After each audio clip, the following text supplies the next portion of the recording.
Сайн байцгаана үзэгчдээ Монголын сагсан бөмбөг дөрвөнсөн сонирхолтой үйл явдлуудын талаар ярилцдаг Hoop-News нэвтрүүлгийн 2 дахь улирлын ээлжид дугаар ихэнх эхэлж байна.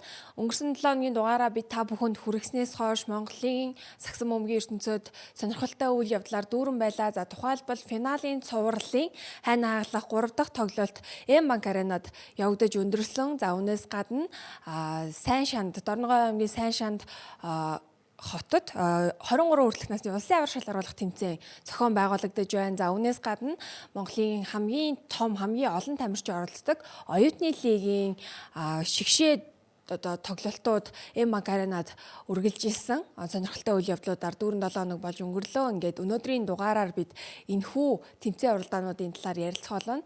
За ингээд энэ улирлын мөн финал шалгарсан 2 баг маань Тайваныг зорж BCL-ийн тоглолтуудаа хийж байгаа ийм өдрүүд болж байна. Ингээд өнөөдрийн дугаарын хамтран хөтлөгчөөр сагсан бөмбөгийн тайлбарлагч Цэн баяр ажиллаж байна. Орой мэндийг хүргэе.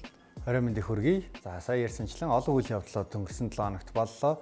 Хамгийн яг одоо өрнөж байгаа хамгийн халуун сэдв юу вэ гэх юм бол оюутны сагсан бөмбөгийн албанаас зохион байгуулдаг оюутны лигийн үйл явдлууд маш сонирхолтой үе дээрээ хүрэлцэн ирлээ. 3 хоногийн турш үргэлжлээд эхлээд медалийн төлөөх буюу одоо Final Four шилдэг 4 багийн өрсөлдөөнийг бид нар хамтаа харсан. Араас нь хүрэл медалийн төлөөх тоглолтууд өчигдөр болсон бол хэсэг хугацааны өмнө аваргын алтан медалийн төлөөх тоглолтуудыг үзэж та бүхэн бас хүлээн авч үзсэн байх. Тэгээд хамгийн их сургуулаараа дэмждэг хамгийн их хүлээлт өндөр байдаг ийм нэгэн сайхан тэмцээнийг ард нь бид нар одоо гараад байна.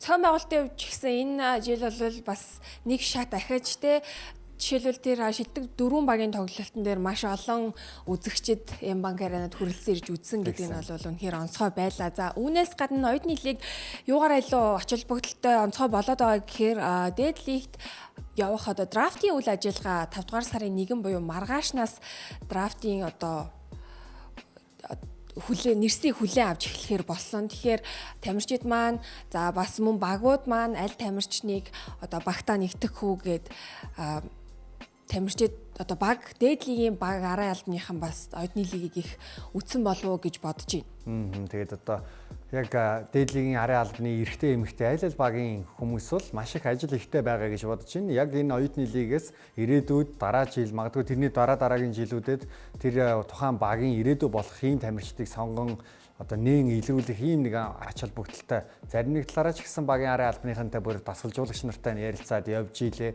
Эмэгтэй багуудаас ч гэсэн хэдийнэ иргэжил одоо лигтээ багтаа авахыг хүсэж байгаа тоглогч нартайгаа уулзаад ярилцаад эхэлсэн байсан гэсэн ийм мэдээллүүд байна. За тэгээ өнгөрсөн 7 хоногт бас финалийн цувралын 3 дахь тоглолт маш сонирхолтой болсон. Өчигдөрхөн харин BCL-ийн эхний тоглолтыг Металл баг хийсэн. Харин өнөөдөр хасыг үлгүүд баг анхныхаа тоглолтыг бас хийж байгаа гэсэн ийм мэдээллүүд байна. За ингээд студидээ нэвтрүүлгийн үндсэн хэсгээр зочдтойгоо сая ярьсан сэдвүүдээ илүү дэлгэрүүлэн ярих болно. Ингээд хэсэг хугацааны дараа эргүүлцгээе. Hoop-News нэвтрүүлгийн хамтран ажиллагчаар өөрийгөө хайрлын өдрөөр жүжээ Bacchus-аас үрээтэй Bacchus брэнд ажиллаж байна. Мөн хамтдаа төрүүлж алхах үрээтэй Unitel Group ажиллаж байгаа. За мөн спортын салбарын хөгжлийг дэмжиж ажиллагч М-банк арена тус ажиллаж байна. Ингээд өнөөдрийн дугаарын зочин хөтлөгчдөөр сагсан бөмбөгийн тайлбарлагч Инхбат, сагсан бөмбөгийн тайлбарлагч Оргил мөнхнөр хүрэлцэн ирээд байна. Нэвтрүүлэгтэргийн тавтай марил. Сайн байцгаана уу? Харин минь. За манай хоёр зочин бас шинэхэн одоо Premier Sports Network телевизээс гаргаж байгаа шинэхэн контентыг бас хөтлөө явуулж байгаа манай хоёр хөтлөгч байгаа. 393 сагсан бөмбөгийн талаар. Тийм, одоо контентыг гаргаж байгаа. Яг 33 сагсан бөмбөгийн үйлрэл эхэлж байна тий. Тэрнтэй холбоотойгоор зам уу одоо 2025 онд Монгол улс маань дэлхийн аваар шалгаруулах тэмцээнийг хүлээн авахтай холбоотойгоор маш олон том тэмцээнүүд бидний хүлээж байгаа учраас 33 подкастыг эхлүүлсэн байгаа. Миний хамтран хөтлөгч Оргил мөн. Тусдаа нэвтрүүлэг дотор нэвтрүүлэг. За яг өөрийн гэсэн бас контентоо хийгээд эхэлж байна. Ямар хуу байна Оргил мөхөө? Гоё байна уу. Сая ихтэй эхний дугаараа битсэн. Тэгээд гэртээ очиж үзэх эхний дугаар болохоор нэг тийм сэтгэл түрээгүй. Тэгээд дараагийн дугаараа бол бүр гоё чанаржуулаад ярианыхаа сэдвүүдийг тодорхойлоод тэгээд дахиад зочинтой тамирчтай гоё тийм уулзалт нэвтрүүлэг ярилцлагыг бол хийн гэдэг. найдаж байна. Миний хувьд бол эхний дугаар ихэд бол харин сэтгэл бол хангалуун байгаа. Их үзэх сонсоход бас сонирхолтой зүйлсүүд бол байлаа. Тэгээд цаашдаа яг ингээд 7 хоног болгон 3 зөвхөн 3 сагсан өмгтэй холбоотой мэдээллийг нэг дороос ингээд 40-50 минутанд багцлаад авчна гэдэг бол бас давуу тал юм шиг байсан. Тэгэхээр одоо энэ нэмэлт цаг нэвтрүүлэг гэж манад байгаа тийм. Дээрээс нь бас ингээд хөпнөөцийн энэ үйлрэл удахгүй дуусчаар зуны туршид үзэгчд маань бол харин та хоёрын подкасттай хамт байх юм боломжтой болж байгаа шүү. Тийм зөрүүлээд бас та хоёрыг өрнө. Баярлалаа. За өнгөрсөн 7 хоногт хуучирсан ч юм шиг мөртлөө одоо дотоодын яг сагсан өмгийн өрсөлдөөн гэхээр финалийн тоглолтын талаар бас ярих зүйтэй болов. Иргэн нэг дурсын, иргэн саны одоо яг лиг маань 20 хоног завсарлаж байгаа ч гэсэн цувралын одоо давуу талыг авах тэр 3 дахь тоглолт бол үнэхээр сонирхолтой болсон. За энэ тоглолтын иргэн саны бүр мартчих. Үзэгчдээ бас тэр өөр амьсгалыг иргэн сануулъя те. Энд хэд өдрийн тоглолт яа? Хагас өдөр. Тийм бимгаргийн тоглолт. За энэ тоглолт нь ер нь тэгээд хичих ёстой баг Итали гэдгийг бол бид нар мэдчихсэн шүү дээ. Нэг лигоноор тоглогч нь байхгүй. За нэмээд одоо мөнх өдрийн хувьд одоо Бэртлээс эргэн ирээд их одоо зөөвөртөө тоглосон гэх юм уу та. Ийм шалтгаануудтай байсан. За тэгээд Весли хийдгээсэн дээ. Энэ тоглолтод. Весли өрн тоглолтын ихнээс өвчтэй. Тэгээ энэ тоглолтыг бас нэг онцгой ойлгосон зүйл нь хасын үлгүүдээс Гавьяа Тамирчин бэлгүүн тоглолтод оролцоогүй. Тэгсэн. Хоёр дахь тоглолтод баг зэргийн бэртэл авсан гэсэн үү? Тэгж хэлсэн. За энэ тоглолтын дээр тэг хамгийн онцгой байсан зүйл юу гэх юм бол Ямилрийн өс байлаа. Яг нэг болгоо гараад ирсэн. Цувралын өмнөх тоглолтод оноо аваагүй тийм. Бүхний шинээр эхлэх гарч ирсэн. Үнэхээр тэр 7 өдрийн хамгийн өөрчлөлтийг өөрөөсөө гарч ирсэн. Тэгэд ерөөсөө эхний 3 үе бол ойролцоо өрсөлдөөтэй байсан. Тоглолт бол аль аль талаас сайн юм өгөө автай тоглолтууд өргөлжиж байсан. Тэгээд 4-р үе дээр нон зөрөө салсан. Металлын хувьд бас маш харамсалтай, гарцтай үйл явдал.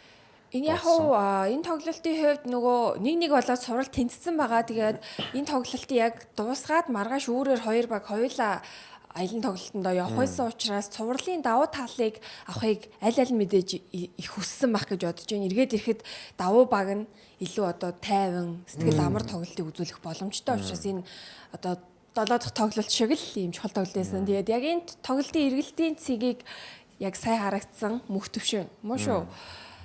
Тавьсан гэж юу нь бол хэлж болох байхаа. Ерөөсө сошиал дээр хин тэгээд өчсөн байлаа. Мошостой барьны шийдэн дээр тоглож байгаа юм шиг хоёр шийдчихлээ гэдэг. Дараалал хоёр шийдэлд орж ирсэн тий. Иймэрхүү хэмжээний шийдлийг гүйцэтгээд дараалаад оноо авах хангалттай боломж олцоотой ийм тоглогчтой сэтгэл зүйн хувьч гэсэн өндөр тэгэл сагсан өмгийн эргэн тойронд байгаа хүмүүсийн хувьд бол маш их одоо ухаалаг тий гэдгээрээ энэ сагсан өмгийн IQ бол маш өндөр гэдгээрээ алдартай байгаа. Дээрээс нь оюутны сагсан өмгийн холбоон ч гэсэн CT ахлах сургуулаа CT аянга сургуулаа удирдаад өнгөрсөн жил аварга авсан. Энэ жил бүр ингээ медалийн төлөө тоглоод өчигдөр чинь 4-2 тусгасан тийм үү. Тэгэл одоо ийм хүн байн сагсан өмгийн талаар их маш сайн мэддэг, ойлгодог энэ хүний хувьд ахин нэг сайн тоглолтоо. Финалд яг тэр хоёр шийдэлт одоо оноос салахгүй яваад байсан шүү дээ. Эхний 3 үед бол тэгээд яг тэр мөнх төвшний хоёр шийдэлтийн ачаар хөлгүүд оноос салгасан. Тэгээд бусад тамирчид ч тэр салсан оноогоо илүү одоо бариулахгүй хадгалж тэргүүлээ хадгалж явсаар агаад ингээд цувралын 3 дахь хожлыг хасын хөлгүүд байгуулснаар цувралыг 2-1-ээр тэргүүлж эхлээд байгаа. 5 дугаар сарын 17-нд цувралын 4 дахь тоглолт явагдан. Тэгэхэд бол аль аль баг аялын тоглолтоос хоёр ч гэсэн мэдээж хөлгүүд илүү давуу байдалтайгаар цувралыг үргэлжлүүлэх нэ. Тэг ерөөсөө одоо 5 сарын 11-ээс 15-ны хооронд бас Монгол улсад PCL-ийн тоглолтууд байгаа шүү дээ. Тэгэхээр энэ тоглолтод бас юу болохыг мэдэхгүй, баг тамирчид ямар ачаал авахыг мэдэхгүй учраас хөлгүүдэд маш том давуу тал гараад ирчихэж байгаа байхгүй. 2-1. Илүү одоо тэрэглийн хэлдгээр тайван тоглох боломж гарч ирчихэд энэ дөрөв дэх тоглолт. Тэгээд дээрэс нь Скот байхгүй тийм үү. Тэгэхээр одоо цаашд бол яг бишрэл металлог бол энэ бүрэлдэхүүнээрээ үргэлжлүүлнэ. Харин нөгөө талаас бол А2 эргээ ирэх магадaltaй юм шиг байна. Тэгээд ер нь боломж олцооны хувьч гэсэн тэр хөлгүүдийн өөрсдийнхөө Facebook хуудсан дээр оруулсан мэдээлэлээс харахад ч гэсэн А2 биеийн байдал бол асуудалгүй сайжирсан гэдэг юм сайн мэдээ байгаа нь. Хөлгүүдийн хүчинд дэмжигчдэд сайн мэдээ, металлын хүчинд дэмжигчдэд бол бас төдийлөн айхтраас нөгөө нэг юу А2 ирж байгаа сайхан ч гэсэн талбай дээр нөгөө хүчтэй өрсөлдөх шахаа гарч ирж байгаа хэцүү мэдэх юм уу да. Тэгээ одоо нөгөө л нэг бодогтой талбай асуудал яригдаад эхэлсэн шүү дээ. Медалийн хувьд. Тэгээд бас металлийн хувьд одоо нэг ажигласан зүйл нь гэх юм бол BCL-ийн шахуу хуваартай хагас финалд одоо APC-срээ тоглосон шүү дээ. Тэгэхэд илүү одоо тэр шахуу хуваар металлийнхны илүү хурцлаад илүү сайнаар нөлөөсөн болов гэж харагдсан. Учир нь гэх юм бол 3-0-оос эргээ ирээд хагас финалд одоо финал шалгарсан байгаа шүү дээ. Хагас финалийн цувралдаа ялалт байгуулаад. Тэгэхээр магадгүй энэ аялын тоглолт бас металлыг дахин хурцлаад одоо финалийн нөхцөл байдал илүү төсөөллөөс өөр ч юм уу одоо металл бидний төсөөснөөс илүү сайн тоглохыг гэсэн үгүйсэхгүй байна. Миний хувьд бол одоо энэ бодож байгаа нэг зүйл нь металлийн талаас. Одоо арын алтныхын дасгалжуулагчдын бүрэлдэхүүн одоо чинь хоёр том тэмцээнд өрсөлдөж штэ. Хоёулаа бас чухал шат нэг хэсгээс гарахын төлөө нөгөөх нь болохоор одоо финал штэ, лигийн финал. Тэгэд дасгалжуулагч мэдээж ийм одоо ер нь бол харьцангуй нэмгэрчлээ бүрэлдэхүүн яг өмнөд бол гол хоёр тамирчин алдчихлаа. Инх өрсгалангийн бэрхлэлийн плейг хизээ бүрэн гүйцэтгэх юм мэдгүй. Тийм учраас одоо нэг аль нэг тэмцээндээ илүү ач холбогдол өгөх байх, ер нь анхаарч эхлэх байх. Тэр нь харин яг аль тэмцээн бэ л гэдэг. Металлийн талаас харах юм бол металл бол одоо ийм штэ. Лигт төрүүлж үзээгүй баг тийм үү? Дотоодынхоо лигт анхныхаа аваргыг аавна гэдэг тэдний хувьд бол хамгийн том зүйл байх. Ирэх жил бол BCL-д оролцох магадлал бас энэ жилийнх шиг ингээд финалцаа 2 баг оролцох гэсэн талаар яг сайн мэдэхгүй нэгтэй магадлал өндөр тий. Тэгэнгүүт хөлгүүд бол лигт 8 төрүүлсэн баг. 9-р төрүүлнэ гэдэг бол бас арай өөр дүр зураг тий. Тэгэнгүүт харин BCL-д анх удаага ингээд дүрсэлдөөд ингээд явах гэж байгаа юм бас нэг том боломж юм болов уу. Тэгэхээр металлийн хувьд бол лигэргүй илүү их анхаарал хандуулах байх гэж таамаглаад. Тийм ер нь тэр таамагийг ч гэсэн өчигдөр бид нар харцсан байх гэж бодож байна. Тэгээд яг ориглын хэлдгээр ерөөсө бүрэлдэхүүн нэмгэрсэн учраас ганцхан сонголт л байгаа. Гэтэ нэг нь зүйл тань тэр нь мэдээж арай илүү одоо ойр гэх юм уу та бүтгэд ойр Арай илүү боломжтой тий. Боломжтой зорилго нь бол илүү олон ч удаа хөлгүүтэйгээ тоглоод үзсэн, сурцсан, датцсан байгаад. Нөгөө талд бол хэцүү шүү дээ. гэтэ миний хувьд бол би бол бараг BCL нь хөлгүүдийг цувралд хожихоос амар гэж бодож байна. Яагаад гэх юм бол биш үү? За манайх эхлээд матриксыг хожиж байгаа байхгүй юу? за металл матриксыг хожицсан зав. Тэр чинь бас чамгүй оноо нүзрүүтэй үзсэн тоглолт шүү дээ. Айлын талбай дээр. За хоёр дахь тоглолт нь Plita Jaya-тай тоглож байгаа байхгүй юу? Тэн дээр Wesley байхгүй. Гэтэ манайх ойрхон үзсэн байхгүй юу? Агуулгын хувьд л онооны зөрөө нэг 10 гарсан л та. Гэтэл 4-р үеийн төгсгөл хүртэл байсан шүү дээ. Wesley байхгүй гэхэд бас айлын талбай дээр тэгээ уугаад тэр чинь нөгөө бэртэлдэг байхгүй юу? Жижиг уун баяр. Тэгээ тийм бүрэлдэхүүнээр гол хоёр тамирчин байхгүй нь манайх Plita Jaya-тай тэгж тоглосон байхгүй юу? Одоо за өчигдрийн тоглолт одоо өстө бүр үнэхээр За өчигдрийн тоглолтын бас таймыг хамтдаа хүлээн авч үзцгээе. Taiwan Pilots багийн эсрэг одоо талбайд нь очиж тоглосон. Бишрэл металл багийн хувьд. За энэ тоглолт юу болов? Сая яг харагдаад өнгөрдөг энэ 60 дугаартай тоглогч бол Чушан гэж тоглогч. Энэ тоглолтын дээрээс бага оноогоор тэргүүлсэн. Тэгээд Тайваныхаа шгшээгийн шилдэг тоглогч. тийм 25 оноос яг шгшээдэд дуудагдаж эхэлсэн. Энэ залуу тоглогч байгаа. Тэгээд Легонор импорт тоглогчтой нь бол үнэхээр ярих зүйл байхгүй юм билээ. тийм бил. Тоглолтыг 13 тэг гэж эхлүүлж байгаа харж байгаа. Тэгээд бараг эхний 5 орчим минутанд оноо авч чадаагүй байж байгаа. Төгсгөлд ингэж 2 оноо Баянбаатар аваад 23-7-оор 16 оноо дутуу ингэж эхлүүлж байгаа. Тэгээд ерөнхийдөө бол дүр зургийг бол бид нар харсан шүү дээ. Яг бидний сайн мэддэг металлын тоглолт бол яг тэр чинээрээ гарахгүй байна. Арай нэг нөөгөөд баг зэрэг одоо гол тоглогч нар амраах ч юм уу тиймэрхүү байдлаар тоглох юм байна. Тэгээ энэ одоо яг лигийн дотоодын лигийн цувралд ер нь баг ашиглаагүй тамирчдын энэ тоглолтын дээр бол гарч ирсэн тий. Бүгд гарсан мэт. Энэ нь эргээд өөрөө ямар ашигтай гэхээр одоо юу гэдгийг Баянбаатарын хувьд их цогтын дэлгүүн илүү одоо тоглолтоо олоод авах боломж бас энэ тоглолтоор гарч ирж байгаа юм болов уу гэж харсан шүү дээ. Сайн талаас нь харуул. Тийм пүрүвтөрч ч гэсэн одоо өөртөө итгэлч гэдэг юм уу тий. Ийм хүү зүйлүүдээ гаргаад авчих боломжтой тоглолт гэж харсан. За нэмээд үзэгчтэй бас мэдээллийг өргөхөд энэ Тайваны Pilots гэж баг бол өөрөө үнэхээр чанартай баг.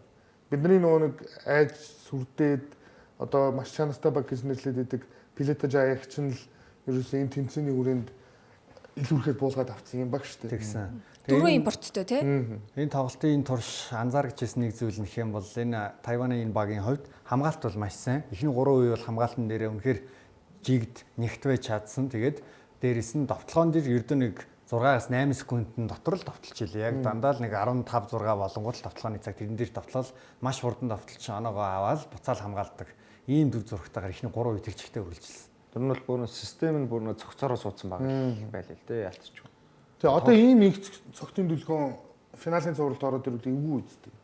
Ингээл 3 шидэл эргүүлж бөмбөг Одоо тэгээд нөгөө аврагын цуврал дээр зургалсан зураг байгаа ш тасгалжуулагч нарын. Тэгээд тэдний төлөвлөгөөнд ер нь их багтахааргүй юм болов уу гэж харсан ш. Эхний 3 тоглолтод тэгж гарч ирээгүй хүнийг яг нэг ганц тоглолтын дээр нэг сюрприз болгож нэг гаргаж ирж үзэх байна. Ганц 2хан довтлогоон дээр хараад тэгэл болохгүй бол буцаагаал аваад. Яг үндсэн бүрэлдэхүүнээр л үзэх болов. Грек тасгалжуулагчийн хувьд бол өөрөө төлөвлөөгүй их олон юм болчлоо л доо.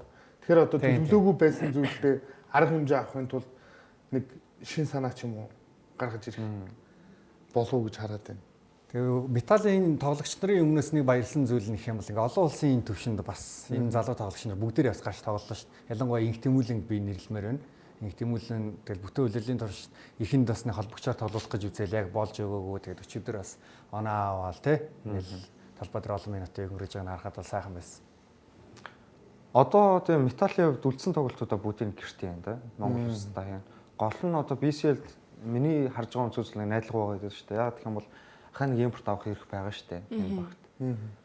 Бүр нэг одоо за Скотто сайн юм биш юм аа гэхэд те нэг Скотийн хэмжээний ботготой талбай тамирчин авчрах юм бол Скот бол яг үүндээ плитэж аяа дээр хүрээдэл гарсан шүү дээ. Скотыг бол тэн цогсооч дийлчих юмтан байгаагүй шүү дээ. За энэ өчтөрийн тоглолт баг бол ялчгүй л бүр үнэхээр өндөр түвшний баг байлаа. Тэгээ бусдаар бол нөгөө хэрэг нь бол хожиж боломж маа. Металд бол бүр бүрэн дүрэн байгаа байхгүй. Эхлээд нөгөө нэг өгсөн юу байсан шүү дээ. Мэдүүлэг Фендарс Вильямсыг батлаад. Яг тэрүүгээрээ Скоттойгоо ингэж тоглосон бол гээд аваад үзвэл металлыг бол би харин маш бүр топ төвшин байж байгаа. Саяны одоо энэ багийг хожих хэмжээний судалгүй байх. Ер нь их ойролцоо үзэх байх гэж бодож байсан. Одоо тэгээд нутагтаа хүлээж авах, талбайдаа хүлээж авах тоглолтын дээр өөр нэг легионерыг багтаа нэгтгэх магадлал одоо боломж гэвэл хэр их байгаа бол одоо сая Скотийн тэр байхгүй ерөөс төсөөлөг байлаа штэ. Тэгэхээр маш богино хугацаанд багтаа өөр легионоор нэгтгээ тэрнтэйгээ одоо аялын тоглолт хийхэд боломжгүй байсан учраас ингээд нэг хил легионертойгоо оролцож байна. Боломжтой юм шүү тий. Би бол боломжтой гэж бодоод байгаа нь хүлгүүд харуулад юм гэж бодоод. Хүлгүүд болохоор Тайванд болохоор дахиад нэг 3 дахь легионерыг багтаа нэгтгэжсэн байгаа. Тэгэхээр төв авцсан. Тий. Тэр нөрөө Тайван тоглодог. Тайваны баг тоглосон легионер гэсэн. Тэгэхээр нөгөө нэг заавал дотоодын лигтээ тоглосон байх ёстой гэдэг шаардлага нь гадаад тоглогчид дээр бол хамаарахгүй байгаа юм шиг байна тий. Монгол тоглогч нь. Гол нь нэг пены мэдүүлэгт орсон байгаа. Тэр харин яах вэ гэдэг юм. Тийм. Гэтэ яг хөө тэр нь дөрөв тоглож байна гэхээр бол асуудалгүй байгаа хөө. Тэгэхээр бол металлынхны яг цэвэр энэ хүмүүсийн багийн арын албаныхны шийдвэр байх болоо тий. Бас мэдээж одоо зардлаас эхлээд олон зүйл яригдах байх. Өнгөрсөн жил хүлгүүдэд хэдүүлээ санчрыг харж л байлаа шүү дээ тий. Тэгээ BCL-ийг дараагийн шатнд шалгарна одоо илүү одоо томоор авч үзнэ л гэх юм бол их тийм олон талтай төвөнд тоглогч металл авчих хэрэгтэй болов уу гэж тийм уг нь бол нөгөө ган хоёгийн дүлгөөнийг харж исэн шүү дээ. Тэгээ бүр багийнхаа бэлтгэлд оруулсан явж исэн. Гэхдээ журмандаа болохоор заавал Монгол тоглогч нь лигтээ тоглосон байх ёстой гэдэг одоо шалгууртай байсан учраас ган хоёгийн дүлгөөнийг авч чадаагүй. Санчир шиг өнгөрсөн жил санчрыг налах бизоноос авсан шүү дээ. Тэрэн шиг бас өөр Монгол тоглогчоор хүчийг зузаатах бол яах юм бол гэж би харин бодоод байгаа байхгүй. Будагтай талбай юм уу те? Тийм одоо өөр жишээлбэл хэн байж болох вэ? Будагтай талбай одоо манай ч одоо төв их хэцүү л дээ тийм Монголын хувьд.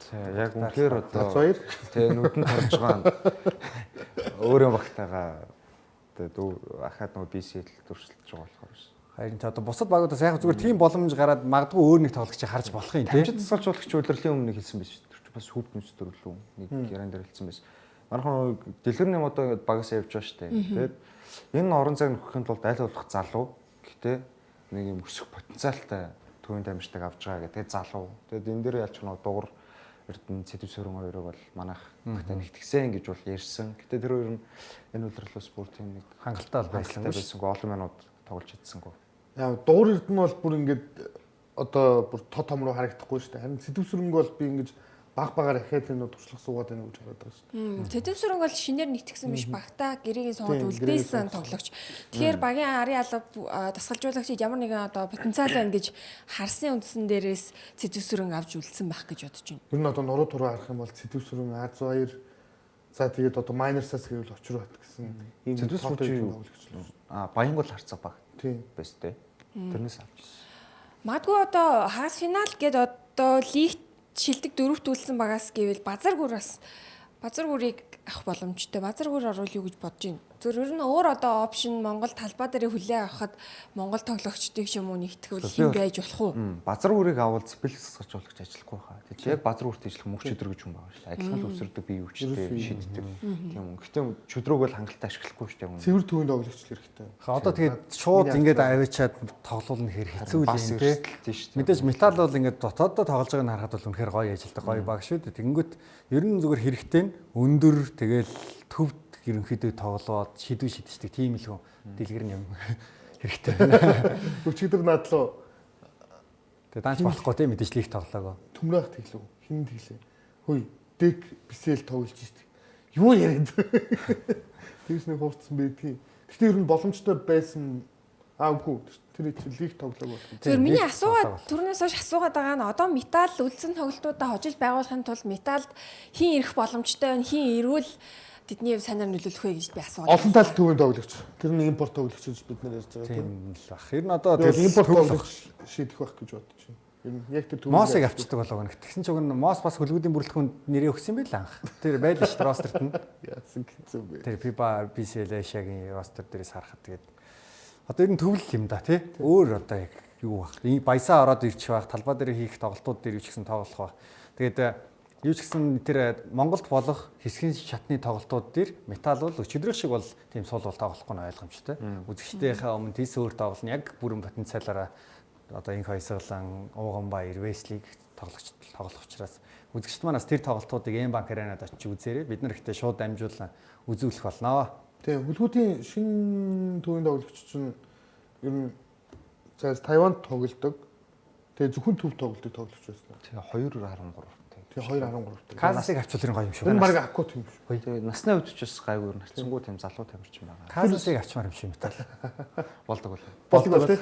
Тэгвэл тэгэл жинхэнэ Цаашийн үзэж завтаа болоо. Каггүй Касас ч юу Порто Рико авчихсан. Порто Рикогийн юм Өмнөд Америк лигт тоглож байсан. Тэгээ төвийн тоглогч нэмж хөлгүүд авч яах гэхээр ер нь одоо тэр 2-3-8-ын тоглогч нарыг бол одоо BCL-ийн төвшөнд олон улсын төвшөнд болоод ирнэ гэж үздэг шүү дээ хөлгүүд. Болох юм байна гэж үздэг тийм. Тэгээ илүү хөгжих орон зайг нэг гэж үлдээгээд байна гэж харагдана. Энэ бас их авах шүү дээ. Тэгээ хөлгүүдтэй холбоотой бас нэг мэдээлэл гарсан тий. Чингисийн Тэмүүлэн Вьетнамын лиг рүү явахаар болсон. Юуны өмнөөс Тэмүүлэндээ баяр хүргэе. Ингээд Хэлэндээс алхаад гадаадын мэрэгжлийн лигт ингээд тоглох болж байгаа бас нэг цөөхөн тохиолдлуудын нэг болж ш. Тэмүүлэн ингээд ахаад өөрийгөө нэг сайжруулах сайхан боломж. Тэгээд Тэмүүлэн авж байгаа нь явуулчлаа. Тэгэхээр бас түүний орон захин нөхөх үү тий. Тэмүүлэн чинь нэг гарч ирээл бас довтлооны оновчтой болгочдөг өндөр нуруулаг залуул залчдаг ийм тоглогчуд тий.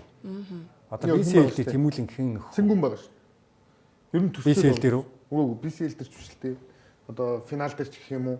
Ер нь дараагийн жилүүдэд тий дараагийн жилүүдэд л баг. Гэтэ ижил тоглох. эх жил бол Тэмүүлэн ирчих шүү. Намар ирчин лиг гэхээр ирнэ гэсэн. Юу ганцхан жил ингэрэй юм уу? Уг ерөөсөө энэ 109 сарын 30 хүртэл үргэлжлэх юм Лиг юм уу тий? Энэ дөрөвдөд явна гэж хэлээ. Тэгээд одоо ингээд 5 сарын сүүлээр билүү 6 сард эхлэнгүүтээ 9 сарын 30 хүртэл лиг нь үргэлжлээд дуусна. Тэгээд Тэмүүлэн ирээд буцаад Монголын лигт тоглох гэж байна. Тэгэхээр бас одоо нөгөө Монголын офсизны үеэр өөрийгөө бас хөгжүүлэх, формо хадгалах боломж Тэмүүлэнд бол үүсэж байгаа юм байна. Тэгээ хөлгүүд бол яг ростроосоо нэг тоглогчийг байхгүй болсон нэг тэгэж амар өөрчлөлт гарахгүй байхаа гэж бодож байна. Бас адилхан уруулаг тоглогч гэвэл Цэнгүүний хувьд ч гэсэн Тэмүүлэндээ адилхан уруулаг тоглолтын хувьд ч гэсэн ер нь төстэй гэж бодоод байна. Тэгэд бас Тэмүүлэн дээр нэмээд дахиад өөр хоёр тоглогчийн нэр яригдчихсэн зөвөр баталгаатай нэг нь юм бол BCH Knights багийн тоглогч Мөнхтөр. Тэгээ Мөнхтөр бас Вьетнамын лигтийн 100-ны турш тоглоно. Тэгээ залуу тоглогчтой хувьд өөрсдөө харуулах, сайжруулах, олон улсад бас Монголын лигийг хараад байгаа юм байна гэдэг ийм нэгэн тохиол болж баталгаа болж байна тий. Ер нь зөвөр Вьетнамын энэ лигийн багууд аль хэдийн л Монголын шгшээ багийн олон тоглогч нар руу санал тавьсан гэсэн ийм мэдээлэл байлээ. Одоо юу вэ шүү дээ. Оюутны лигээс нэг тамирчин бүр авах нь бол баталгаатай болцсон. Аль баг. Гэтэ нөгөө нэг одоо тэр цаад баг нь тэ тамирчин өөрөө бол яг энэ мэдээлэлээр нууцлах хүсэж байгаа юм лээ. Зөвхөн үзэгчтэй л бас энэ бахархуулахын тулд хэлж штэ тэ. Манай бүр оюутны лигээс хүртэл тамирчныг одоо ингэж скаутлж дийдлэгтэй авч байгаа Вьетнамаас бол. Манай оргил мөх мэдээд байгаа юм. Тэгэхээр манай лигийн хувьд ийм л бас анхаарлын төвд байна тий. Мэдээж одоо энэ гадаад олон тоглогч нар ирж байгаа лиг маань гоё болж байгаатай саяны Казанс ирдэг үйл явдал тэгэл олон зүйл нөлөөлж байгаа ахлах гэж бодоод. Тийм мөнхтөр чинь John Todd Purse дуудсан гэсэн үү? тийм магадлал байгаа юм шиг байна. Жонтод Пөрс тасгалжуулагч Knights дээр ажиллаж байсан шүү дээ. Тэр хүний хувьд гэх юм бол Вьетнамд бас нэг багийн ахлах тасгалжуулагчаар ажиллаж байгаа гэсэн. Тэгээд бас мэдээж мөнгөтрийн хамгаалалт ямар вэ гэдгийг бид нар тэр Ахмадыг хамгаалсан плей-офф дээр харсан. Тэгээд эргээд харахаар яг энэ Америк, Европ тасгалжуулагч нар Азийн өөр багт очиод тасгалжуулагтаа ч гэсэн Ливанор тоглогчор одоо баясаг ч юм уу те. Яагаад топуудыг аваад явах. Өнгөрсөн жил санаж байвал та нар үлзий оршихыг явуулж магадгүй гээл те. Үлзий орших толгой хоёрын ирчин бас амар их гарсан шүү дээ. Тэгээ бүр өмнөх юм бол одоо мэдээж Бат өвшингийн бэлгүүн бол зөндөө санал авч ийсэн л гэсэн. Тэгээ санчираар бол Филиппиний Хинабраар бол явж ийсэн шүү дээ. Сайн мэдж. Олон залуучууд ингээл явхаар болж их шиг байна тий. Одоо ерөөс ингээд яваал гэдэг болчтой. За тэгээ бас эх орны төлөөлөлд гадны лиг тоглож байгаа тамирчидаа тоглохоор босон тамирчидаа бүгдэнд нь амжилт хүсье, эх орныхоо нэрийг гаргаад бас тухайн Орсын лигт амжилт гаргаасай гэж хүсэж байна. Ингээд хэсэг хугацаанд завсарлаад нэвтрүүлгийн дараагийн хэсгээр бид сая дурдсан оюутны лигийн талаар ярилцах болно. Ингээд хэсэг хугацааны дараа студид иргэд болцгаая.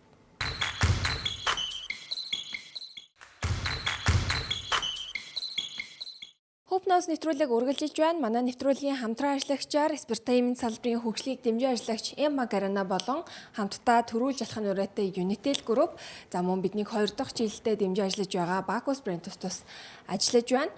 За өнгөрсөн 3 хоногийн хугацаанд бид оюутны лигийн шилдэг 4 баг болон хүрэл медалийн төлөөх тоглолтууд, алтан медалийн төлөөх тоглолтууд, галзуу ганц явагддаг тоглолтуудыг Эмбанк Аренад хүлээн авч үзлээ. Үнэхээр сонирхолтой тоглолтууд одоо хагас жилийн хугацаанд үргэлжилсэн тэр урт үргэлжилдэг лигийн шийдвэрлэх гол тоглолтуудыг хүлээн авч үзлээ. Бас шууд амжилтан дээр өөрсдөө ажиллаа. Энэ жилийн оюутны лигийн талаар. Эхлээд нэг юм асууч. Би өнөөдөр хэдүүлээ тоглолтын тайм үзэх үү? Үзэн хүрэл медалийн төлөөх тоглолтуудыг бид ярилцах болно нэвтрүүлгээрээ. Окей. За тэр хэсэг дээр яг тэр тоглолтуудыг онцлоо яриа те. Хоёрын хувьд хамгийн их сэтгэлчин үлдсэн зүйл юу байна одоо? Өнгөрсөн 2 хоногт. Яг нөгөө оюутны лигийн тоглолтууд яагаад сонирхолтой байдаг вэ гэх юм бол 1-2 дугаар курсын оюутнуудын хувьд гэх юм одоо дөнгөж их сургууль хэлсэж байгаа оюутнуудын хувьд илүү цаашаа дэвших боломж гарч ирдэг. Харин оюутны лигт он удаан тоглолцсон ч гэдгээр за он удаач гэнэ шээ. Ингээд сүүлийн жилүүдэд тоглож байгаа тоглогчдын хувьд цаашид би мэрэгжлийн түвшинд тоглох уу эсвэл одоо сагсан мөнгийг хобби маягаар те тэгж сайд ажил болгож явах уу гэдгээ шийддэг ийм чухал улирал байдаг. Тэгээд ер нь бол яг галзуу ганц гэдгээр шийдэгдгээр бас онцлогтой оюутны лигийн тоглолт. Бүтэн улирлын амжилтаа ганцхан тоглолтоор шийдэх гэдэг шүү дээ. Чиний хувьд бүр онцлог тоглолт гэвэл юу байвар? Онцлог тоглолт гэх юм бол өчтөрийн баг хүрэл медалийн төлөв тоглолт байсан байна. Мэдээж одоо медалийн төлөв финалийн тоглолтуудын үр дүн гарааг болохоор одоо яг ямар их мэдгүй. Медалийн төлөв хүрэл медалийн төлөв тоглолт Отис шилүүснүүд санхүүдийн засгийн их сургууль. Уушаа хотлоо ажиллаа. Отис шилүүснүүд финалийн багтай андуурсан. Сезес Галс юу? Аян хоёр тоглосон байхгүй. Сити дандуурва. Юу бас нэг айлын нэгийг дуудах гэж бүгдийг дууддаг шилдэг. Юу сая мөнгө төвшин гэж ингэж хайж явж байгаа л байна. Тэр хоёрын тоглолт байлаа. Тэгээд үр дүн бол Сезесийн тал руу байсан. Тэгээд Сезесээс нүдэнд туссан бүр нэг 3-аас за ер нь 3 тамирчил байгаа юм байна. Синдаюш гэж өчтөрийн онооны лидер байсан залуу. Тэр бодогтой бодуулдаг. 3-аас 4 номер дээр тоглолдог. Мэдээж оюутны лиг бол бид одоо ирээдүйн шилдэг тамирчдыг тодорхойлдог, одоо өнгийг тодорхойлдог гэж хэлж болно тий. Тийм учраас илүү онцгой байдаг. Тэгэд багийн холбогч бэлэг ундрах. Тий. Тэр бүр үнхээр гоё тоглолт. Бэлэг ундрах чинь төрөх курс юм. Тэгвэл зүгээр яг уу яа ингээд тоглолтыг нь харахад өөрөө анаа авах юм бүр хангалттай, чадвартай, потенциалтай биетэй. Гэхдээ тэр багийнхантаа гаргаж өгч байгаа ашигтай дамжуулалт тэр зөвхөн тоглолтыг найруулж байгаа тэр хандлага бол бүр үнэхээр яг оюутны лигтэй бол бас нэг бүр дээгүүр үнэлэгдэх өөр төвшин одоо яг шийдэл гүйцэтгэж байгаа. Тэгэхээр нэг хідэн тоглогч нарыг бол Монголын саг сонирхогчд ч гэсэн мэдээд авчлаа шүү дээ нэрнүүдийн шийдлээд. Тэгэд Ситиг ажиглахад өнгөрсөн жил финалцсан олон яг гол тоглогч нар нь байлаа шүү дээ. Уг нь бол Марад гэдэг MVP нүртлээ. Тийм зол жаргал, зол одрах. Тэгээ гол нь одоо энэ хоёр багчаа яг энэний өмнөх өдөр шилдэг дөрөв дээр яг өмнөх өдөр нь одоо 24 цагийн өмнө хожигдол хүлээсэн. Тэгээд одоо эцсийн найдвар нь хүрэл медаль байгаа учраас аль аль нь маш тэмцэлтэй тий дахиж алдаагаа давтахгүй байхын тулд ийм ширүүхэн тоглолтуудыг үзүүлдэг. Тэгээ сая хэлсэн дээр Сити аянгнуудын хувьд бол өнгөрсөн жил авраг авсан бүрэлдэхүүн ихэнх нь байгаа. Гисэн эдэж тэдний хувьд хамгийн одоо таархан мэдээ нахлагсгалжуулагч эзгүй байсан Яг үнэ. гэдэг нь нөлөөлж Сэжисийн хувьд гэх юм бол яг сүүлийн 2 үйлрэл бас Final Four-д орж ирээд дандаа 4-р байрт орсон. Хүрэл медалийн төлөв тоглолтын дээр хожигдод. Тэгээд 3 өнгөрсөн жил жил чи 16-аас асагдсан. Юунаас хэсгээсээ гараагүй. Санхүү юу? Сэжис Тий. үгүй. 4-р орж ирсэн гэж санаадах юм бэ. Тэр чинь урьдчилан жил байсан байхгүй тий. Тэгээ урьдчилан жил чинь болохоор хүрэл авсан. Үгүй. За. За юусе 2 жилийн өмнө хүрэл авсан тийм үү? Тэгээ баяр тогтохын тэр тоглож Хүрэл байсан. аваагүй. Дуусаад нэгтлээ. Үгүй лөө. Нэгтлээд мэдгэлцээ гэж. Тэгэд за тоглолтын гол баатар гэх юм бол яалтч одоо яг энэ бөмбөглөж байгаа. Энэ залуу бол 4-4 үе бүр Наранбаатар 14 дугаарт. 4-4 үед бүр үнэхээр хурдтай. Яг нэг үлзий уушгид л байдар харж байгаа юм шиг. Тэгээ өмнөх тэр Отистай өмнөх өдрийн тоглосон тоглолтын дээр харамсалтай байдлаар тоглолтын сүүл рүү 5 алдаатай болоод эрт суудсан. Тэр бас тоглолтод нөлөөлсөн. Тэгэд уг нь бол ингээд 4 үеийн турш маш ойрхон өрсөлдөөн явсан. 4-4-ийн 5 минут хүртэл. Тэгээ ахлагсалжуулагч эзгүй байгаа. Энэ тоглолтод одоо Сити аян багаас яагаад хожигдсон шалтгааныг ол гэх юм бол би одоо яг нэрийг нь бол сайн мэдэхгүй байна. Гэтэ энэ дасгалжуулагчийн үүргийг гүйцэтгэж байгаа хүнийг гэж хэлнэ. Би буруу хараагүй. Яагаад гэх юм бол 3 минут үлдсэн байхад бүх тайм авчихсан. Тэгээд 3 дугаар үеийн яг нэг ихний одоо өөртөө багийн 3 завсарлага баг штэ. Тэр нь ихнийхээ 3 дугаар үеийн нэг 3 минут үлдсэн багчлаа захиалтын. Оноо ерөөсөө нэг гэл оноонд дурдсан тоглолтлоо байхгүй. 2 оноо аваад буцааж алдаал ингээл. Яавс тэн дээр яагаад чинь завсарлага захиалагдсан. Тэгээд 4 дугаар үе эхлээд 9 оноо дутуу болсон байхгүй юу? Сити аянга. Тэгсэн чинь баг нь маш хурдтай 2 минутын дотор 9 оног арилгасан юм. Тэгэхээр одоо ер нь бол тэр олон онооны зүрийг арилгаж байгаа гэдэг чинь тоглолтын уур амьсгал бол ялчгүй Сити аянга адил руу шилжчихсэн байгаа шүү дээ. Энэ чи бас яагаад чи мэдгүй тэр засгалжуулагч хагаад завсарлага захиалсан. Тэгэл орж ирэл баг нь нөгөө олон онооны зүрүүд дотор орж одоо олон онооны зүрөөгөр хоцорж эхэлсэн. Тэгээ яалтчгүй л арга буюу сүүлийн завсарлага 3 дугаар минут 3 минут туухад захиалсан. Тэгээ уг нь бол оноогоор бас нэг орж ирсэн шүү дээ. Тэгээ нэг хөлбөр зурхын моментууд үүсэдэг даанч завсарлага баг. Тэгээл хийж өгдсөн. Би бол уг нь тоглолт эхлэхээс өмнө таамаглаж байхдаа Сити аянгаыг өнгөрсөн жил авраг авч ийсэн те сэтгэл зүйн хувьч тэр гол тоглогч нар байгаа ч гээд илүү магадлал өндөр болов гэж бол хүлээж ийсэн. Гэхдээ нөгөө талаас бол яг нэг сая ингээл дасгалжуулагчийн зүрх ч юм уу иймэрхүү зүйлс хараад харин санхүү эдийн засгийн их сургуулийн багийн хувьд бол бас одоо нэг азгүйтэд идэг тэрийгээ даваад ямар ч тач медальтай энэ жил дуусгахаар болсон сайхан мэдээ. Санхүүгийн засгийн сургуулийн хувьд сая бид нар бас ингээл энэ дүүрэл ярилцаад байна. Жил бүр маш ширүүх өрсөлдөөнийг үзүүлдэг. Гэсэн эдэж өчигдөр ингээ хүрэл медаль авснаар 18 жилийн дараа оюутны лигээс медаль авч байгаа. Окей тэгээд санхүү эдийн засгийн их сургуулийн хөгжөөнд дэмжлэрийг би бас их онцлмоор байна. Ер нь тэр Final Four дээр эхлээд Отистай тоглоход бол маш их хөгжөөнд дэмжигч нар ирээд бүр зорж ирж үзчихсэн. Тэгээд маш гоё уур амьсгалтай тоглолт явагдсан шүү. Хөгжүүн нэмжчид гэснээс ер нь оюутны лигийн хамгийн амар мундаг хөгжүүн нэмжчтэй баг. Хамгийн том арын албатай нь л Мойс. Би бол Мойс гэж боддоо шүү. Тэгээ өнгөрсөн жилийн яг нэг финал дээр энэ Сити сургуулийн оюутнууд бүр нөө юужиг бараа боолгон гаалцсан шүү дээ. Эдгээр чинь нөгөө нэг ягаад хоёр сектор нөө бүтэн эзлээд авцсан. Финалын тоглож бас амар болсон шүү дээ. эдгээр чинь нөгөө нэг дотроо жүжигчний анги мангтай. Тийм тэр мөр нь бас их гоё бэлдээд ирсэн байсан тийм. Бэлдээд ирсэн байгаа. Тэр нөгөө Final Four дээр тийм том номер төрүүлсэн. Эмэгтэй дээр нөгөө нэг эхлээд их засаг тоглосон шүү дээ. Араас нь Royal Gals тоглосон. Тэгэнгүүт одоо энэ хоёр чинь нэг ер нь нэг сургуулийн хоёр юу үлээ нэг ижлэх нь тийм үү? Тэ? Энэ за тий. Тэг нэг хамаатай штэ хоорондоо тий хамаартай салбар сургууль тийм үү тэгэнгүүт харин маш их хөгжин дэмжтэй байгаад бас тэрүүгээрээ ер нь аль аль нь финал шалгах юм боломжтой байсан ш хөгжин дэмжтийн давуу тал юу үнэхээр авч чадчих. Мойсыг юусаа харахгүй тий. Би Мойсын нэг тулаан анцэг хүн нээстгэлээ гэх тэнд амар болох. Эрэгтэй баг финал шалгараагүй таа. Хэрвээ эргэн санаж байгаа бол Мойсын эрэгтэй баг нөгөө нэг элит 8 шитэн дээр санхүү эдийн засгийн сургуульд одоо 2 дараалан хожигдсон. Биш. Тэнцүү болцсон. Цувралын нэг болоод тэнцсэн байсан. Эхний хожлыг Мойс аваад, хоёр дахь хожлыг санхүү аваад, гурав дахь хайнагалт тоглолтыг санхүү эдийн засгийн сургууль аваад шилдэг дөрөв шалгарсан. Бараг 3 тулд гуруулаа гэж л 4 хоног зөвхөн тэгэж харж байсан. Тэг бараг үзэгчд маань бол ер нь мөсийн эрэгтэй эмэгтэйг айл айл ингэж бараг хайж байгаа бах те. Мөс нь хайцсан гэж зөндөө өчигдөр хүмүүс асуугаал байсан.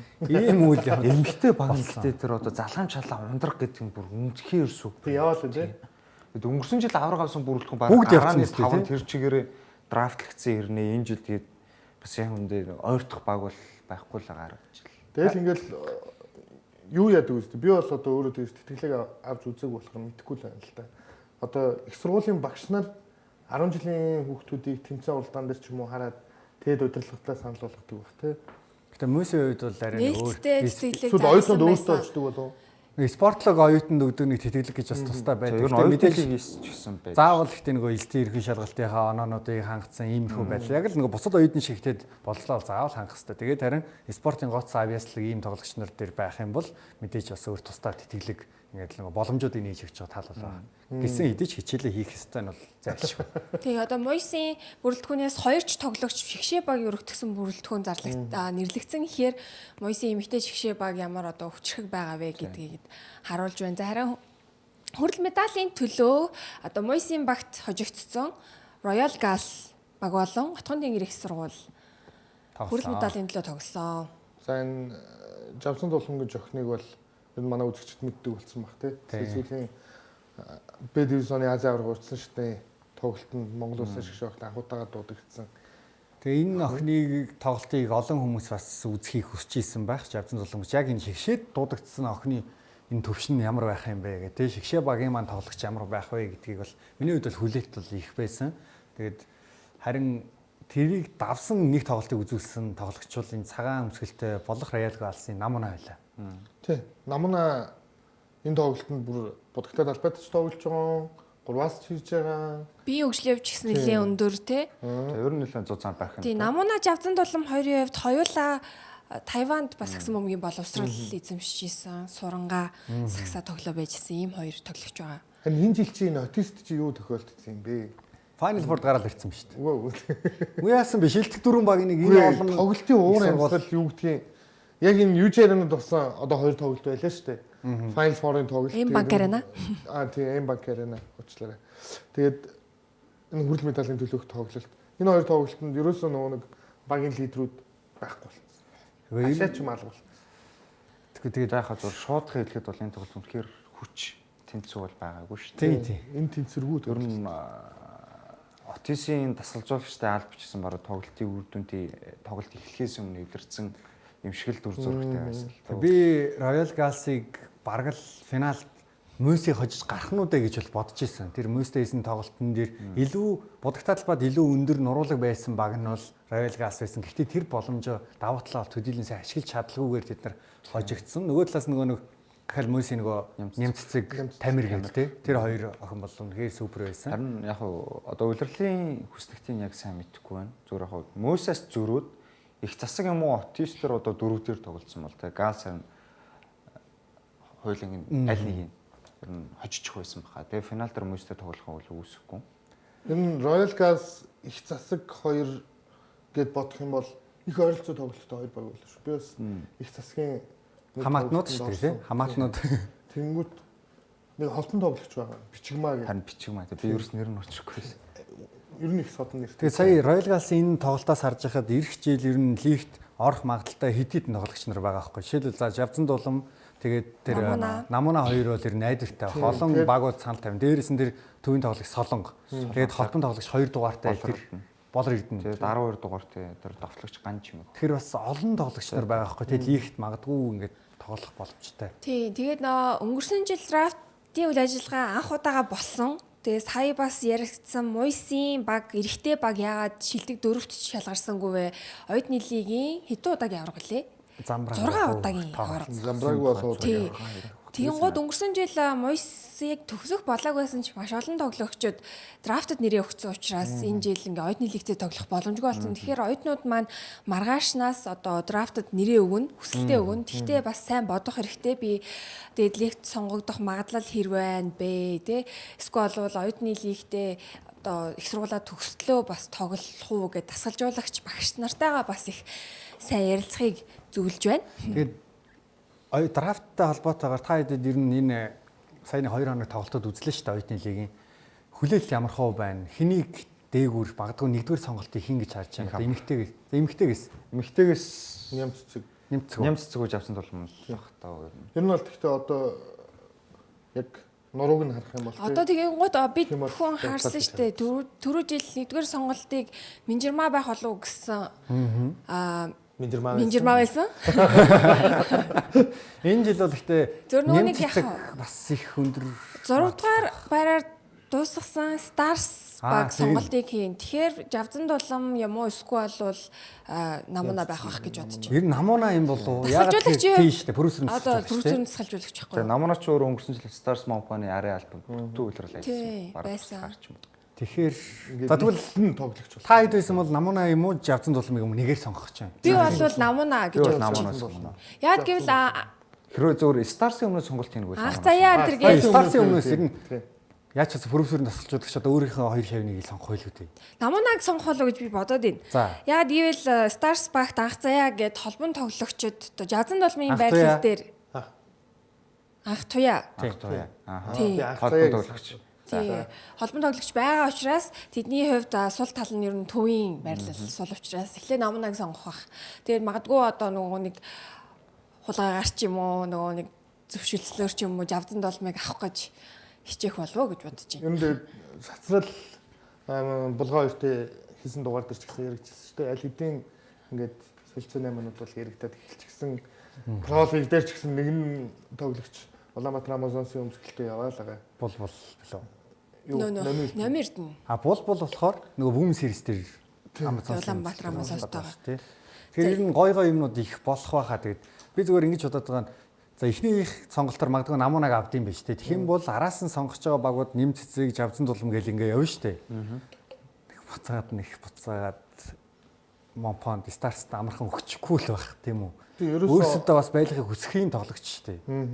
Одоо тэгэл яг энэ скаутинг илүү Монголд хөгжих тусам тамирчны цор ганц ур чадварыг харахаа болоод байна л да тий. Энэ хөх цаашаа яаж хөгжих боломжтой юм нэмээд одоо зан характерын хувьд ямар юм бэлтгэл тасалт юм уу үгүй юм уу цаг барилт хийнэ гэдгээс л одоо бүх зүйл эхэлж байгаа. Тэрийг нь илүү бас тодорхойлж хардаг болчиход байна.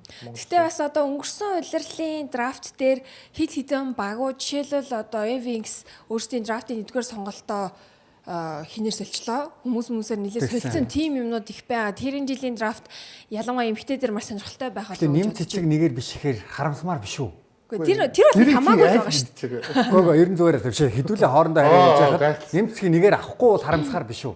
Одоо Старсын дасгалжуулагчийн хувьд те. Эсгүй хаа. Нэм цэцэг шиг тоглогч бас эмэгтэй сагсан тийм олон байхгүй шүү. Тэр ур чадвар энэ байгаа. За одоо зөвөр Stars-ын бүрэлдэхүүнийг авч үзэхэд анх туяа гэж байгаа. Намуун дээр үж байгаа. Маш залуучтай. Яаж өөрчлөгдөх юм бэ? Ням цэцгээс дүү. Ням цэцгээс насаар баг. Тэгшэр нь ур чадвар өндөртэй өдр чинь гэхдээ дийлэх тослоныг тогтмол стат үзүүлж байгаа тамирчид шүү дээ. Тийм шүү дээ. Яг дунчилдаг л оноогоо 10-аас дээш оноо дунчилж байгаа тамирчид гэхгүй юу? Тийм бахад яг үүндээ ингээд лигт 2 жил тоглоод тийм 10 оноо дунчилж байгаа тамирчдыг оюутны лигээс драфтлаад дийлэгт яаж тоглох нь мэддэхгүй тамирчнаар бас ингээд драфтлж аваад солонгоч чинь дасгалжуулагч багийн албаны зүгээс чинь эрсдэл байхгүй юу? Тийм учраас юутэйч миний хувьд бол зөвхөн багийн дутуу байгаа ротейшн дээрээ л багтын тохирох уу гэдэг тоглогчийг л авахаас биш тэр сайн гээл гэж авах. Тэгээд бас одоо драфтын 1-2 гэдэг тим ч амар ач холбогдолтой. Яг хуу ирээдүйд түүхэнд те нэгдүгээр сонголт, хоёрдугаар сонголт байсан гэдэг нь л одоо нэр хүнд болж үлдэхээс биш. Яг одоогийн байдлаар бол нэгдүгээр байраар сонгогдсон, хоёрдугаар байраар сонгогдсон гэдэг нэг тим амар чухал зүйл биш байгаа юм байна. Тамирчны илүү одоо сэгнэл үйлчлэл маш чухал гэж бодоод тийм. Scorpions одоо тэгвэл хоёр дахь сонголтыг хийн те. Юу л тийм хоёр дахь. Тэгвэл Лепцгийг та Scorpions-ын дасгалжуулагч байсан бол сонгох уу? Би бол шүүрэл сонгоно.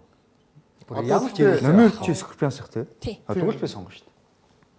Болтой юу те ардаа хүнтэй юм чинь. Гэхдээ одоо багийн рострууд яаж өөрчлөгдсөнийг мэдэхгүй л байна л да. Харин тийм болсон. За эрэгтэй дээр би бол эргэлзээ авах инх амар энэ жил нэрээ өгдөг жил бодвол илүү амархан байх баха. Ер нь сонголт хийх. Тэр итвгний 22 дугаартай залуу биш өсгөө иргэд. Өсгөөч өчигдөр хэд он авсан юм. Өсгөр яг сайн хувьд бол 22 номертой 22 оноо оноос. хэлсэн юм аа. 20-с дээш оноо авсан юм. Тэр залуу бол арай л өөр Хөлийн ажиллагаа илрүүл бас үнэхээр Бас гоё. нэлийн нуруутай тий. Тийм. Тий. Гэтэ дээдлэгт орж ирээд байвал яг бодогтой л бай манхаар өндөр нуруу гэж бодлоо. Яг 4 номер өдөр дээр бол 3-4 ирэх боломж бол их харагдаж хөлийн ажиллагаа бас бүр үнэхээр гоё юм. Гоё юм. Гэтэ инх амар бодолтой уурчмын тамирчин гэтэ 2 метрээс дээш өндөртэй. Дээш Их хамар угаасаа шгшээ багийн өртгсөн бүрэлдэхүүн сүүлийн 2 жил дуудагдсан байгаа учраас драфтын номер 1 баха. За тэгтээ мэдэхгүй байна одоо багийн рострыг яаж өөрчилсөн байгаа тий. Драфтын номер 1 гэхэр чинь энэ дээр очих юм. Тэгээ одоо ч Mongolians юу хавч шонхор. хов чонхор гэж тэгж явна Тий, гэж тий. ойлгоно Аха, шүү дээ. аха. За Хөгшөөлийнээс орчихсон байгаа. Санаас Mongolians авир мэдийг нэгтгэсэн гэсэн мэдээлэл гарсан Тий. байна. Тэрээс гоё сонголт тий. Гоё сонголт байлаа. Юм л болж ин да саксны иргэн. Тэгээ бас ирээдүйд одоо бид нэр болт сүхийг Тайван тоглож байгаа баясгаланг дээдлэгтэй харах мөч улам ойртоод байгаа л гэж мэдрээд байна да. Мэдрэг байтугай бүр асуусан тэгээд ер нь өөрөө ч гэсэн хэлж илээ шүү дээ. Монголын лиг бол үнэхээр гоё болж байна гэд хизээний цагт ирэхийг хүсэж байна. Гэхдээ тавьсан зорилго байгаа тэрийгэ дуусгах чадчих. Тэр магадгүй одоо Солонгосын лигийн аврага гахаад өөр юу ичээд шгшээ багаас Тий, манай баясгалан бас Тайваны одоо нөгөө нэг лигийнхаа лигдээ финалдаад тэгээд дид аваргууд болсон байлээ. Баясгаландаа бас баяр хүргэе. Монголдо удахгүй уулна гэж найдаа. Тэгээд одоо юу гэдгийг дотоодын тоглогчид гадаад тоглоход одоо илүү их өөрийгөө харуулж те илүү хөгжих гэж очиж байгаа шүү дээ. Одоо энэ залуу тоглогчид Монголдо ч гэсэн хөгжих боломжтой гэдгийг одоо эргээд хараад эхэлчихсэн учраас лиг маань сонирхолтой болоод байгаа учраас. Тий, цалингийн хувьд ч гэсэн одоо тэр газарт авч байгаа цалингаас дутхгүй цалинг авах боломж ингээд нийтэд ирж байгаа гэдэг нь илүү онцлогтой. За 7 хоногийн дараа манай дараагийн дугаараар ярих гол сэдв бол BCL холно. Учир нь бид BCL-ийн тоглолтуудыг дахин нэг удаа их орондоо хүлээн авна. За тухайн тоглолтуудын хуваарийг бас нэвтрүүлгийнхаа төгсгөлд харцгаая. 5 дугаар сарын 11-нд эхний тоглолт Бишрэлт Металл. За NS Matrix-тай. Тийм. Тэгээд энэ тоглолтуудаас яг хүлээж байгаа нь гэх юм бол бид нар яг нөгөө нэг Jeremy Lin, Lance Stephenson ирэх үгүй юу гэдгийг л одоо хармаар байна л та тий. Stephenson бол тоглоогүй. Өчигдөр бас яг баг нь шүн тоглолтоо хийж байгааг харсан. Лим бол багтаага байлаа шүү. Тэгээд Jeremy Lin бол байлээ. Lance Stephenson бол яг BCL-ийн тоглолтод оролцоогүй. Гэхдээ Монголд ирэх магадлал бол өндөр гэсэн шүү. За тэгээд 5 дугаар сарын 12-нд дахиад одоо нөгөө нэг Taiwan Pilots-тэй Бишрэлт Металл бол тоглоно. Арай өөр дүр зурагтай байх болов уу гэж бидэнд сая ярьсан. Хүлээлт бол байгаа юм байна тий. Тийм энд бас энэ тоглолтын үр дүнд нөлөөлөх хүмүүс бол мэдээж Бишрэлт Металлын фэнүүд те. Ордон хэрэг дүүргэж чадна. Яг шгшөөг хэнийг багтаа нэгтгэх үү гэдэг. Тэгээ гол нь л ч тэр юм. Тэр бас нэг тоглогч сюрприз байж магадгүй баха. ер нь бол ареал ажиллаж л байгаа. Өнгөрсөн жил ажлын үйл Металл тоглож ирсэн. Силагаа авид ирээс одоо. За тамжтаас нэг. Манай нөгөө нэг Лиш чинь ямар багт байлаа? Захам Brothers. Үгүй Тайваныхаа? За миний миний мэдж байгаа бол хамгийн сүүлд 3 мэрэгжлийн баг. Бүр дараагийн тэмцээнүүдийн бүр юунд мэдүүлэхт орсон явж байгаа Испани баг. Барселона илүү тоглож байгаа юм байна. Тийм. Гэхдээ 3 ч барьцгүй яг рострын хувьд бол орчиж болно гарчиж болно. Яг баталгаатай биш болохоор. Нилийн жин нэмсэн байлээ тий. Тийм л нэлээд зарцсан. Тийм 3-3 бөмбөгшгөл болсон байлээ тий. 3 бөмбөгчийн хүн хүмүүстэй. Лишив. За тэгэхээр эх 7 хоног бол мэдээж бид бүхэн BCL-ээр амьсгалах нь байна. За тэгээ өнөөдрийн дугаараар сонирхолтой яриаг өрнүүлсэн 3 хөтлөгчдөө баярлалаа. 7 хоногийн дараа ээлжит дугаараар эргүүлцгээ үзэгчтэй баяртай.